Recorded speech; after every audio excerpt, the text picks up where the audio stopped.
नमस्कार, मैं राजा कुमार स्वागत करता हूं आपके अपने भाई के यूट्यूब चैनल प्रेडिक्शन राजा में। दोस्तों, यहां पे हम बात करने वाले हैं आज जो कर्नाटका हाई कोर्ट में सुनवाई हुई है उसमें क्या सब बातें सामने आई है। केंद्र के साइड से जो एडवोकेट सर तुषार मेहता थे उन्होंने क्या वहां पे दलीलें रखी हैं और 823 रमी साइड से जो वकील थे, एडवोकेट थे, मजे हुए सुप्रीम कोर्ट के एडवोकेट सीए सुंदरम, उन्होंने क्या दलीलें सामने रखी, सब कुछ हम यहाँ पे बात करने वाले हैं। और क्या फैंटेसी ऐप को लेके एक बड़ी न्यूज सामने आई है या फिर फैंटेसी ऐप अभी बंद रहेंगी, इस वीडियो को देखने के बाद आपको सब कुछ मालूम चल जाएगा। अब देखिए, वहां पे जो जज साहब थे उनके सामने दोनों वकील हियरिंग रखते हैं अपना, और बातें क्या सामने आती हैं। पहले बातें रखते हैं सुंदरम साहब जो कि 823 रमी के साइड से थे। ध्यान रखिएगा, जब मैं केंद्र को लेके बोलूं तो आप समझ जाना वहां पे तुषार मेहता सर अपना स्टेटमेंट रखे थे, और जब मैं बोलूं सुंदरम साहब मतलब सीए सुंदरम तो वो वकील थे किसके साइड से, 823 रमी के साइड से। तो वहां पे बातें ऐसी होती हैं कि वहां पे 823 रमी के जो एडवोकेट हैं उन्होंने सामने दलीलें रखी कि बिना किसी इंफॉर्मेशन के, अब ये मान के चलो अगर इनको बैन करना ही था तो वो पहले इंफॉर्मेशन करते, बिना किसी इंफॉर्मेशन के उन्होंने ऐसा कदम उठाया। उसके बाद उनका दूसरा दलील ये भी थी कि छोटे छोटे जो फैंटेसी ऐप थे जो बिना केवाईसी वेरिफिकेशन से मान के चलो डिपॉजिट ले लेते थे, विड्रॉल दे देते थे, उसके वजह से आप बड़े फैंटेसी ऐप को या फिर बड़े गेमिंग ऐप को आप बैन कैसे कर सकते हो, मतलब किसी और की गलती जो है किसी आप दूसरे के ऊपर कैसे थोप सकते हो। उसके बाद उन्होंने दलीलें दी वहां पे किसके साइड से मैं भी बात कर रहा हूं, 823 रमी के साइड से जो एडवोकेट थे सुंदरम साहब, वो क्या कहते हैं। उनकी साइड से ये कहा गया कि इसके वजह से ढेर सारी जॉब जाने वाली हैं। अब यहाँ पे गेमिंग इंडस्ट्री जो है उसके ऊपर एक जबरदस्त इंपैक्ट आने वाली है। उसके बाद उन्होंने ऐसा भी कहा कि इससे जो है वो जो ब्लैक मार्केट है जिसको हम लोग कुछ हद तक कहते हैं बेटिंग मार्केट, उसकी जो है वो तवज्जो आप कह सकते हैं कि आगे और बढ़ जाएंगी।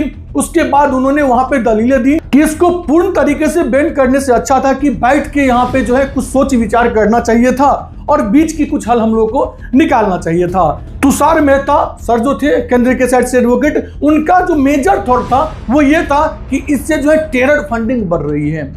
भाई अब यहाँ पे क्या होती है, सुप्रीम कोर्ट में आप इमोशनल कार्ड नहीं खेल सकते। आप ये नहीं कह सकते सुप्रीम कोर्ट में कि इससे जो है यूथ पे जबरदस्त इंपैक्ट पड़ रही है, इससे जो है मान के चलो कि आप वहां पे नहीं कह सकते हो कि यूथ जो है हमारा डैमेज हो रहा है। आप इमोशनल कार्ड सुप्रीम कोर्ट में नहीं खेल सकते या फिर हाई कोर्ट में नहीं खेल सकते। जैसे ये केस था कर्नाटका हाई कोर्ट में, तो वहां पे आप ये इमोशनल कार्ड वहां नहीं खेलोगे, आपको प्रॉपर रीजन बताना पड़ेगा। और जज साहब फिर कहते हैं किसको, जज साहब कहते हैं तुषार मेहता को जो कि केंद्र के साइड से वहां पे एडवोकेट लिए गए थे। उनका कहना था जज साहब को इनको कि देखिए, आपको जो भी जिस भी रीजन से आपने ये डिसीजन लिया है वो प्रॉपर रीजन आपको बताना पड़ेगा। आपको यहाँ पे टोटल डॉक्यूमेंट सौंपना पड़ेगा किस रीजन से आपने ये स्टेप उठाई है। जब ये केस गई थी कर्नाटका कोर्ट में तो लग रहा था कि 823 रमी के साइड से ये केस कमजोर पड़ेगा, लेकिन जज साहब ने जैसे बोला है यहाँ पे केंद्र को कि भैया 8 तारीख तक मैं आपको टाइम देता हूं, 8 सितंबर, ये जो आने वाली 8 सितंबर है उस तब तक का मैं आपको टाइम देता हूं। 8 सितंबर को आपको जो है फिर से यहाँ पे आने हैं और विथ डॉक्यूमेंट आने हैं कि किस रीजन से आपने बैन किया, सब कुछ के साथ आपको आने हैं। उस डेट को मैं आपसे ये नहीं सुनूंगा कि यहाँ पे हम लोग जो है लोकसभा से, राज्यसभा से, फिर प्रेसिडेंट से बिल पास किए, हम लोगों ने सोच विचार के पास किए, क्या सोचे क्या विचारे वो आप मुझे बताओ। तो ये चीज मुझे कोर्ट का अच्छा लगा कि अगर आपने कोई डिसीजन लिया तो कोई तो रीजन होगा जिसके बाद आपने एकाएक रातों रात में डिसीजन ले ली। सोचने वाली बात थी, जो मैं हमेशा कहता हूं कि 3 दिन में तीनों जगह से बिल आपने पास कर दी तो कुछ तो बात होगी। वो बात क्या थी वो आप कोर्ट को बताओ, और ये बताने वाली है केंद्र 8 सितंबर को। और उसके बाद अगर ये लोग जज साहब को मान के चलो कि अपने जो उनकी ओपिनियन है जिस रीजन के वजह से उन्होंने ये स्टेप लिया है उससे अगर जज साहब को वो खुश कर देते हैं कि हाँ भाई मेरे पास ये रीजन है, टेरर फंडिंग का कुछ टेरर जो फंडिंग होते हैं बीजेपी ये केंद्र सरकार के अनुसार, उसमें वो अगर जज साहब सेटिस्फाइड हो जाते हैं कि हाँ भाई ऐसा कुछ होता है, तब तो ये फैसले पे वो अडिग रहेंगे।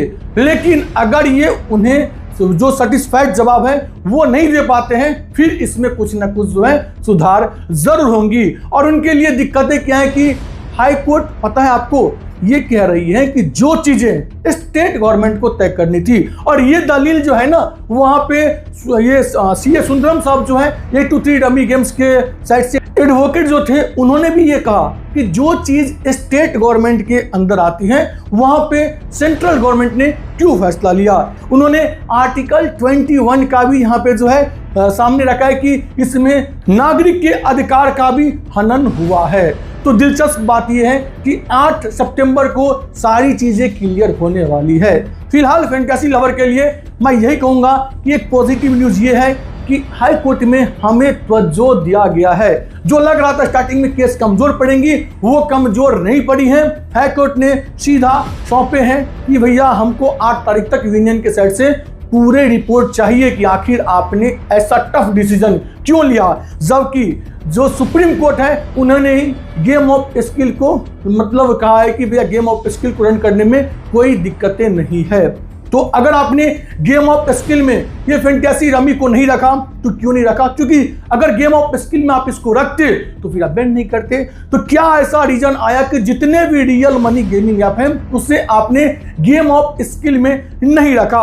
ये भी हाई कोर्ट के द्वारा जो है वो तुषार मेहता जो केंद्र के साइड से एडवोकेट थे उनसे पूछा गया। तो अब ये बैटल दिलचस्प हो गया। यहाँ पे बैटल पहले था किसके बीच में, पहले था फैंटेसी ऐप और या फिर ये कहूँ real money gaming app versus government के बीच में।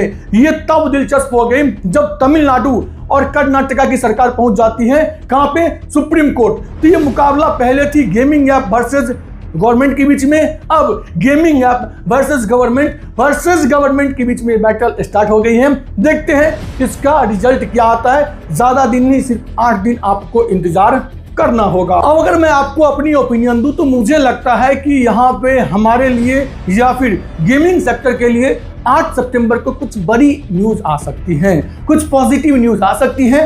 क्योंकि हाई कोर्ट को पता है कि भाई इतना स्पीड में बिल पास हुआ है, कहीं ना कहीं कुछ ना कुछ चूक हुआ है, और बिना किसी मीटिंग के आप जो है इस चीज को इतने तेजी से बिल पास कर दोगे, इसकी अनुमान हाई कोर्ट को भी नहीं लगी होंगी। हाई कोर्ट के जो वकील थे उनको तो नहीं लगा, लेकिन जज साहब को भी लगता है मुझे अनुमान नहीं लगा होगा कि भाई इतनी स्पीड में बिल पास कैसे हुआ।